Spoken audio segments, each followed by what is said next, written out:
Sonic 3 is finally here, and the question many Sonic fans have is, was this movie worth the wait? Well, let's get into all that, up next. What's going on, guys? It's Kalo, and I'm here to give you the lowdown on all things gaming, and if you're new here, feel free to subscribe to this channel for weekly video game news content. Drop a like on the video, and welcome to the Level Up. So, before we get into today's video, I want to shout out each and every one of you guys. We are nearing 1,000 subscribers here on this very channel, so I want to thank you for supporting all the time with the comments, the likes, the shares, all that. It means the world.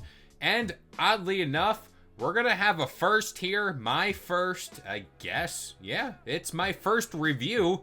And it wouldn't be a review, especially for me, if it wasn't for Sonic 3, so let's get into it. Alright, the time has come, and I gotta say, this movie was a long time coming for Sonic fans around the world. This was the game that got me into video games with Sonic Adventure and Adventure 2, and not to get too sentimental here, but this is a franchise my mom and I share fond memories of growing up, so this one was pretty damn big for me. To think that we as Sonic fans endured some dark times within this franchise, to the point where it was damn near on life support, and that's all because of games like Sonic 06, and let's not forget Sonic Boom.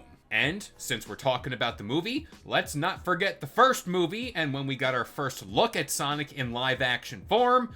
Yeah, we've come a long way. And it's really weird to say that now we're on the third Sonic movie, and the series itself just keeps on getting better. Now, before we really get into the meat of this movie, I want to say now, as a non-spoiler part of this review, the movie was well worth the watch. And it's a movie I really plan on seeing again in theaters, which is something I normally never do with any movie. So, hopefully that speaks volumes to why I think this movie is really worth it. And with that being said, full-on spoiler alert, we're gonna just start yapping about anything and everything within this movie. So, if you didn't see this movie yet, pause it, come back, and let me know what you thought about it in the comments. Now, spoiler warning ahead again, because we are going headfirst into this film.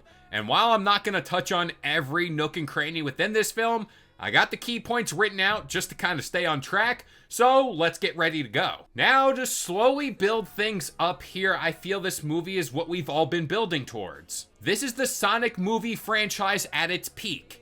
And to think the Sonic movie franchise out of any and all movie IPs is the one to nail special effects, yeah, that's a pretty high honor. Every shot of Shadow, Sonic, Knuckles, and Tails made them just appear as if, yeah, they're actually within the scene and they're in the real world.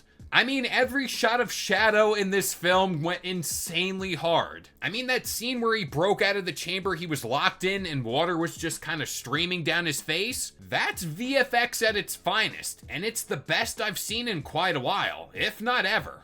Now, tip of the hat here to Jeff Fowler and the team that built this franchise, because like I said earlier, it's as if every film was a stage in the Sonic franchise evolution. The first film was fun, but that was a classic throw a video game character in the real world and have events happen and so on. But since that first movie, the franchise gave this series of films so much Sonic lore, backstory, and Easter eggs, along with new characters, some from the games and some built from the ground up. And I feel as if within this film alone, Sonic 3, it really gave focus to the video game characters themselves and not really the humans. To me, I can confidently say that Sonic 3 is the standard in which any video game film following this must abide by. And you guys know I don't like to deal in absolutes, mainly because Sith only do that, but this is a video game adaptation at its peak. Now to get into some positives for this film. I want to touch on the human side of things because I feel as if that's really balanced out. Of course, in Sonic 2, this was the glaring blemish that was laid upon this film, mainly because of that whole wedding sequence. And in Sonic 1, I've seen some fair criticism of that bar dance-off scene, but that's too far back. But in 3, you still got snippets of humans within this world, but it didn't get to the point where it didn't overstep the core focus of this film, which at the end of the day was all about Sonic, Tails, Knuckles, and Shadow. Honestly, I was just so happy these four got their respective time to shine within this film, because it really elevates the stakes of this movie, and by the end, I was so invested. Now, speaking of a human, Jim Carrey does it once again, but double time in this movie, and he knocks it out of the park. Playing both Eggman and Gerald Robotnik, I found myself laughing at these quirky skit-like scenes that were layered all throughout the film.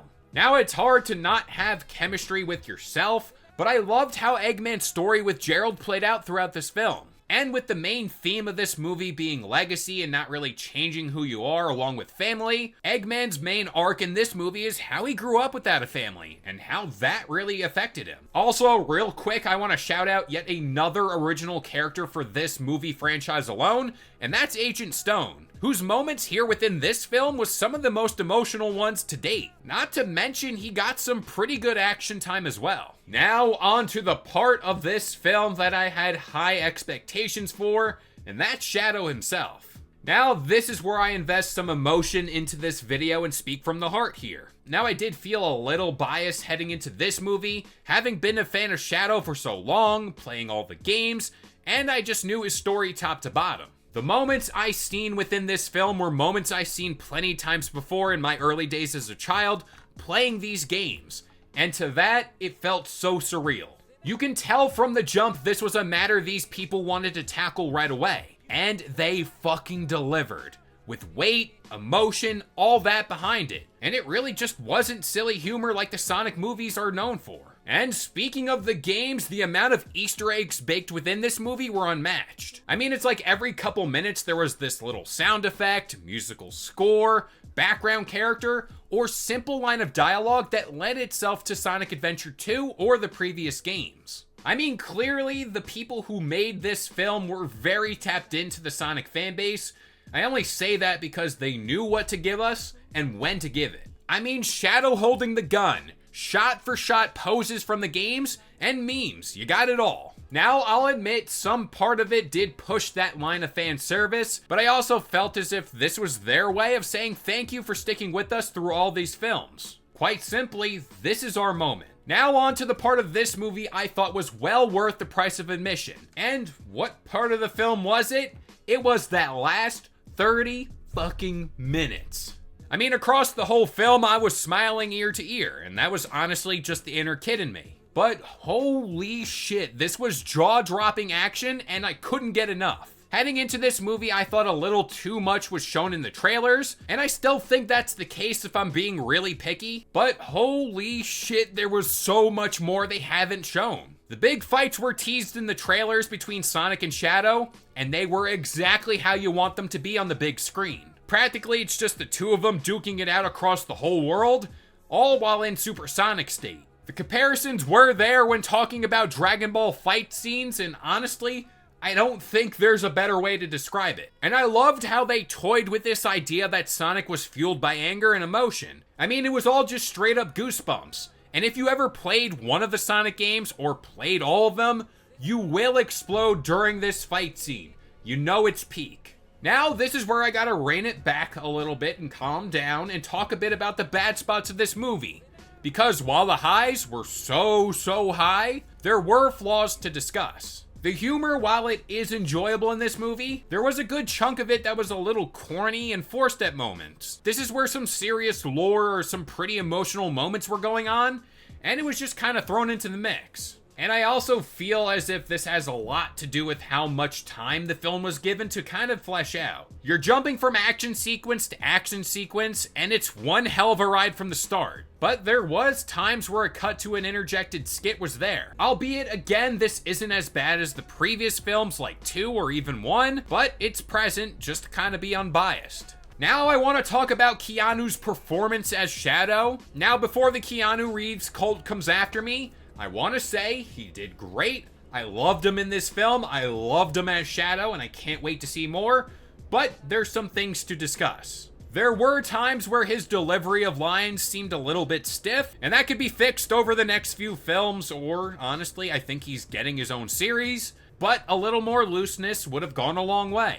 Outside of that, I really don't have any other negatives of this film. I just hope this franchise continues to build on this momentum and expand further. Which now brings me to the finale of this film, and oh my gosh, I can't wait to talk about it. Sonic and Shadow teaming up, live and learn is blaring, and I got goosebumps just speaking these words. This movie basically ends with the gang stopping the Eclipse cannon and pushing the beam away from Earth. But it looks like, much like Sonic Adventure 2, Shadow sacrificed himself and we didn't see him fall to Earth. And that brings up Eggman as well. He was on the cannon, and we didn't see what remained of him, so I guess he's dead or alive. I honestly don't know. I'm never gonna rule him out because we didn't see a body, so just keep that in mind. Come to think about it, I don't think they're gonna show his body. I don't know. There was a big explosion. He was on the Ark. I don't know. Now, this does bring me to the film's post-credit scene, or should I say scenes. I called it from the jump. We gotta look at Metal Sonic, in this case, a whole lot of them. And this is where Sonic runs a little too far out and ends up in the woods of New York. But he's tracked down by this Metal Sonic drone. And just when he's surrounded by a whole bunch of them, a pink blur crosses the screen and takes them out in the form of a hammer. Yep, that's right. Amy Rose was teased at the end of this movie. And what I do compare her introduction to is how Princess Peach is portrayed in the Mario movies. Basically, she's a badass chick that can very damn well handle herself, which it's good to see. Honestly, thank God, because while I love Sonic Adventure 1 and 2, she is hopeless in those games. Now, if you stick around to the very end credits, there's a scene that comes up to no surprise, and that's Shadow is very much still alive. And he picks up his cuff ring, or whatever you want to call it, then boom, you fade to black. Overall, this movie delivered on all fronts, and that's being a fan of the Sonic Adventure games. More specifically, Sonic Adventure 2. It was, in my eyes, the new standard of video game movies overall. And quite honestly, it was the best time I've had going to the movie since Avengers Endgame. Overall, I give this movie an 8 out of 10. And that airs on the side of a more higher 8, more close to a 9.